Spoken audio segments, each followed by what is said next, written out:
Y nos da mucho gusto recibir aquí en el programa al senador Rolando Zapata Bello. Usted lo conoce, exgobernador de Yucatán del 2002 al 2018. Bienvenido, senador.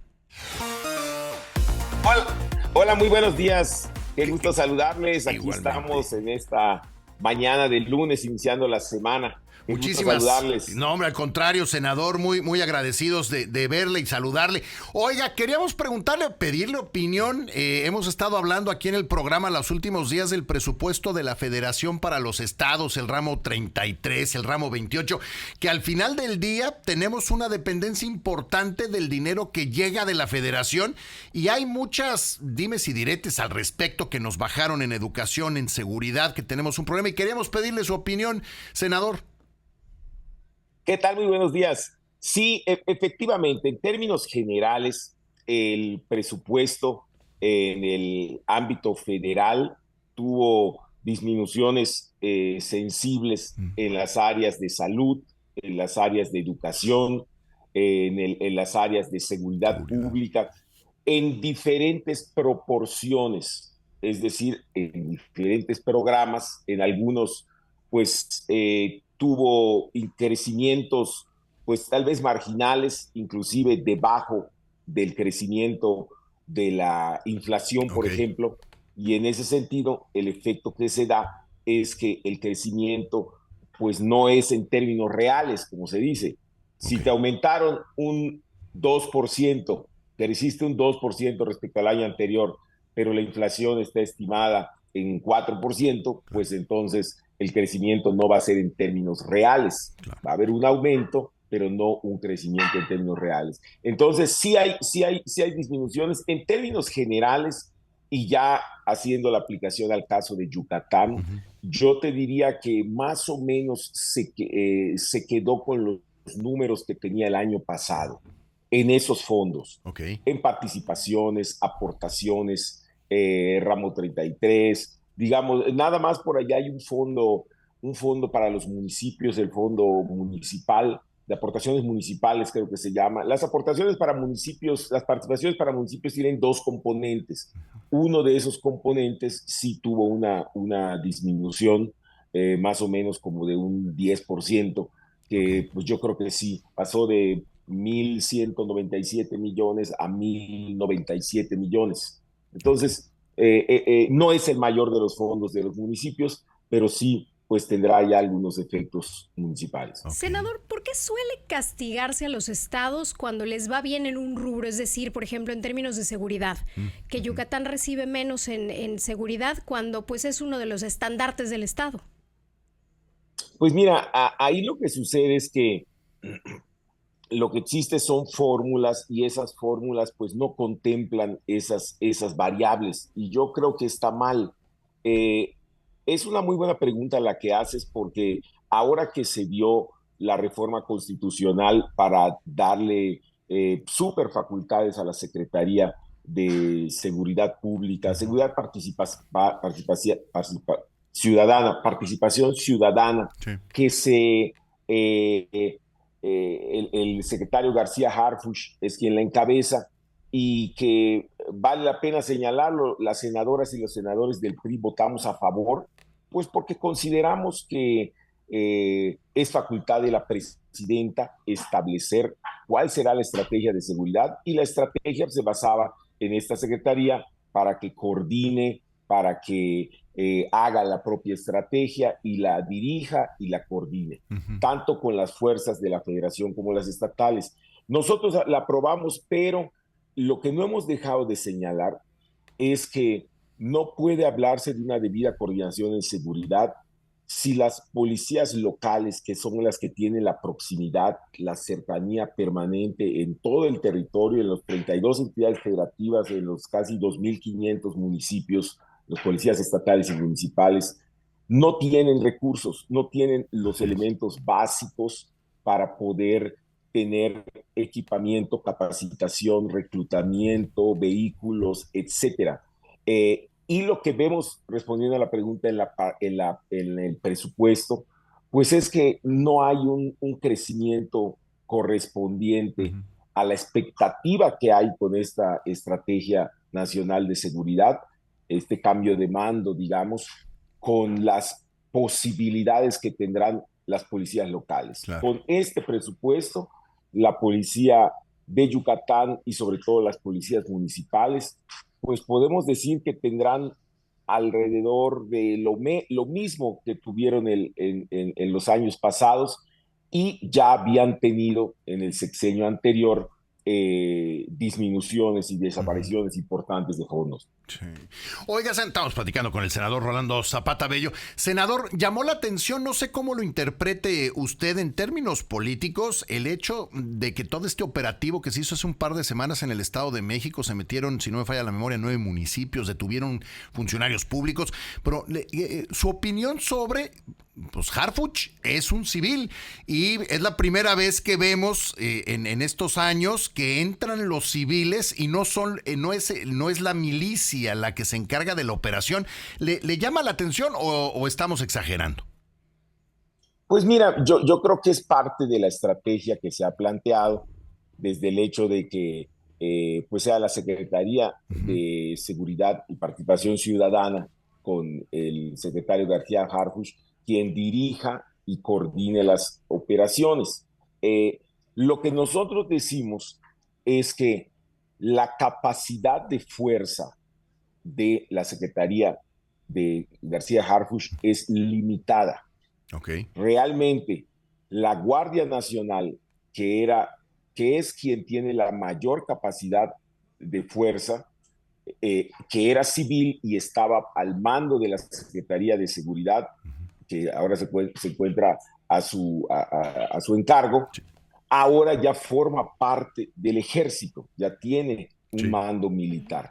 Entonces, pues yo desconozco cómo estén de alguna manera llevando a cabo esa organización. Sí le quedaron algunos elementos a la Secretaría de Seguridad Pública y para eso, pues evidentemente podrá hacer operativos.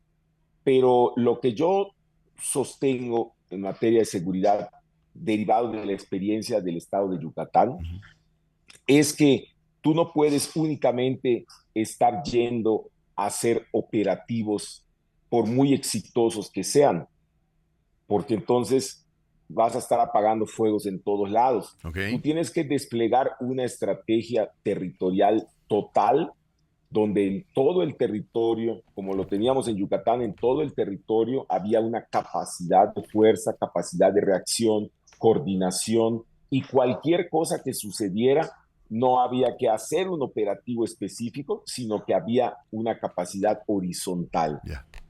Para que eso sea posible en México, es muy importante el Ejército, la Marina, la Secretaría de Seguridad Pública, pero es más importante que las 32 entidades federativas y los casi 2.400 municipios tengan una capacidad básica. ¿Y eso elemental. A quién le corresponde, senador? ¿A la Secretaría de Seguridad o a la Guardia Nacional y a la Sedena?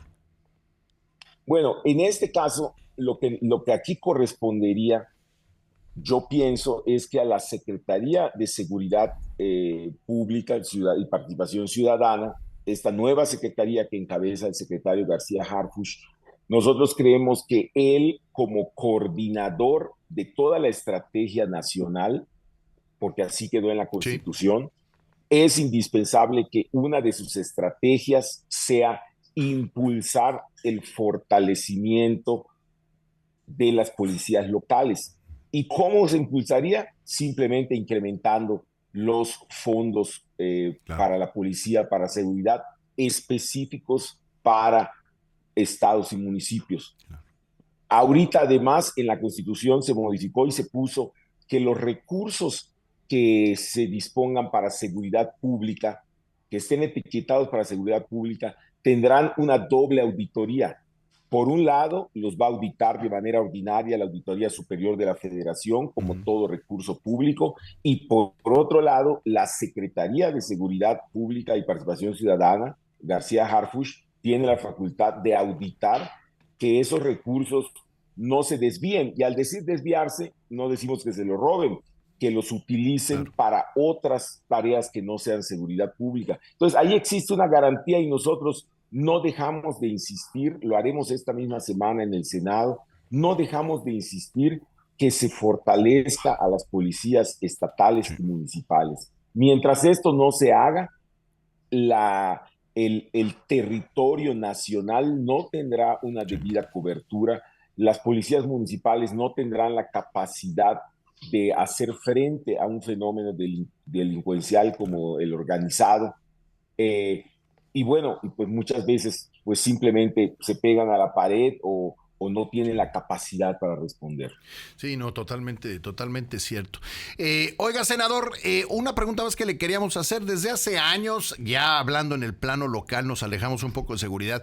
Desde hace años hemos hablado del dragado allá en el puerto. Finalmente, a lo largo de las últimas administraciones se han hecho esfuerzos, pero era un tema bastante complejo. Parece ser que ahora sí, después de tantos años de estar hablando de lo mismo, parece ser que ahora sí, uno, se va a empezar por hacer el dragado del puerto y dos, se va a incrementar el tamaño del puerto. Se habla de Fincantieri, en fin, hay mucho que puede venir para Yucatán. Usted desde luego conoce bien la economía del estado. La ventaja de hacer más grande, de modernizar el puerto de altura, ¿puede cambiar la vida del estado? Pues sí puede darle una dinámica más intensa a determinados sectores. Por supuesto que es una obra necesaria, indispensable. Nosotros lo veíamos, pues te puedo hablar de mi administración. Habían áreas, por ejemplo, la industria automotriz, que Sí. estuvimos impulsando para poder establecer en Yucatán una armadora de vehículos y realmente la capacidad de dragado de nuestro puerto impedía que pudieran entrar los buques, estos que le llaman madrina, donde suben todos los Sí. vehículos nuevos para desplazarlos a la exportación, a donde se van a vender. Sí. Entonces, mientras eso no se diera, pues realmente no era posible pensar en una armadora de vehículos en Yucatán. Al hacerse estas obras, bueno, se abrirá, por decir, ese espacio y otros espacios que también se estarán dando. Uno de ellos, por supuesto, el de cruceros, que Sí. también es muy importante y que, pues, entre paréntesis, ahorita, pues tiene muy malas noticias con este cobro de derecho que se está Ujú. estableciendo para 2025 para cada uno de los cruceristas que lleguen a un puerto, en este caso Progreso, Sí. tendrían que pagar 860 pesos Sí. o $42, pero 860 pesos.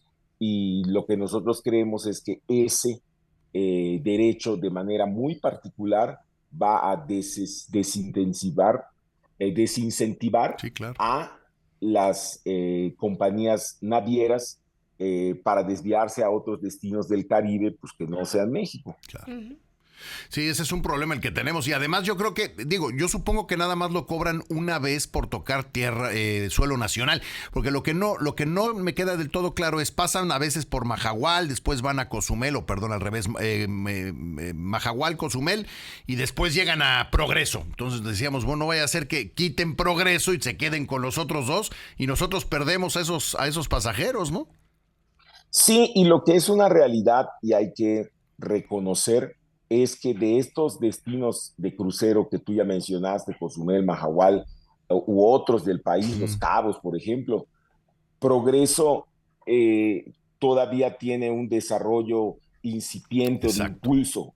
Ha estado los últimos años avanzando a buen paso, pero todavía no llega a los niveles de pasajeros que Exacto. tienen estos cruceristas que tienen estos destinos. Entonces, pues tú sabes cuando hay que recortar, pues empiezas por donde todavía no está muy consolidado. Y ese es Exacto. un problema. Pero regresando a lo de la obra, muy necesaria, yo celebro mucho que ya se haya anunciado como un proyecto nacional del sexenio, desde el principio lo hizo la presidenta.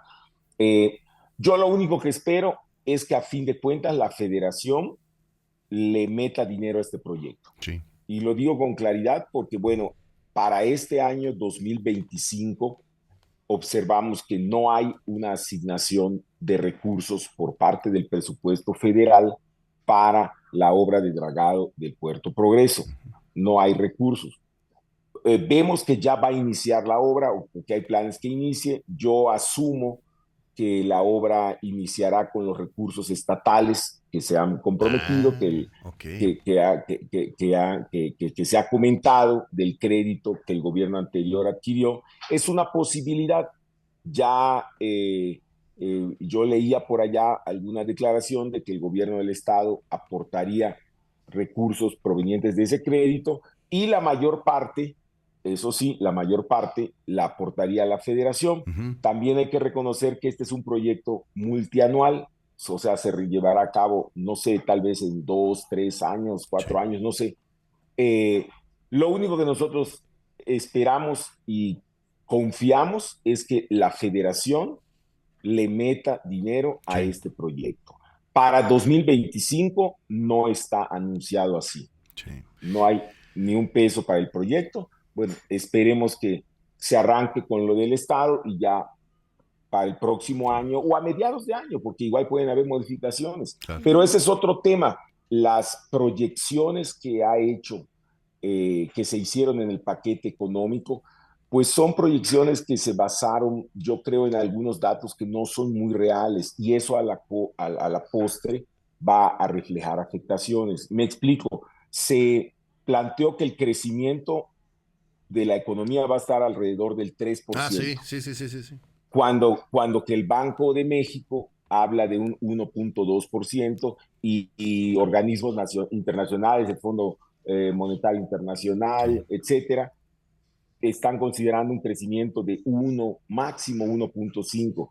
Y cualquier persona pudiera preguntar, bueno, ¿y eso qué diferencia hace que sea 1, 2, 3, 4? Bueno, las proyecciones de recaudación tributaria, todos los impuestos que capta el Estado, el país, mejor dicho, el país va en relación con el crecimiento de la economía. Claro. Si la economía crece más, se captan más recursos. Claro. Si la economía crece menos, se captan menos recursos. Ahorita se hizo una estimación del 3% de crecimiento. Si ese crecimiento no se da, entonces a los municipios, por ejemplo, y a los estados que se les dijo, ustedes de participaciones van a recibir tanto al año, se va a recortar. Exacto. Entonces, eso es algo que está sucediendo ahorita. Los alcaldes están muy inquietos porque dicen, recibí menos en mis participaciones, todos. Lo que sucedió es que la proyección estuvo por encima de la realidad y ahora en el mes, creo que de octubre o noviembre, se revisa cuánto ya te di. Óyeme, pues resulta que era menos, entonces te reduzco los últimos meses y entonces es que ellos ahorita están teniendo padecimientos muy fuertes. Eso podría volver a ocurrir en el 25 porque la estimación, repito, y tomen nota porque pues luego podemos dar seguimiento a esto. Se habló de un crecimiento del 3% y Banco de México estima 1. Yo espero que no sea el 3, sea el 4, o sea el 5, por el bien del país. Claro. Pero, ¿y si no? Ahí es donde vienen las diferencias. No, totalmente. Senador, pues muy agradecidos porque nos haya regalado de su tiempo y le seguiremos molestando para irle dando seguimiento a todo esto que es importante, sobre todo para saber qué esperar hacia adelante. Agradecidos por su tiempo. Muchísimas gracias. Esta semana tendremos una semana intensa en el Senado de la República. Cerramos periodo, la fecha constitucional es el 15 de diciembre y bueno, se esperan muchas modificaciones y todo les estaremos informando igual. Y muchas gracias por abrirme este espacio. Le agradeceremos. Saludos a todos. Gracias, senador. Cuídese mucho. Buena semana.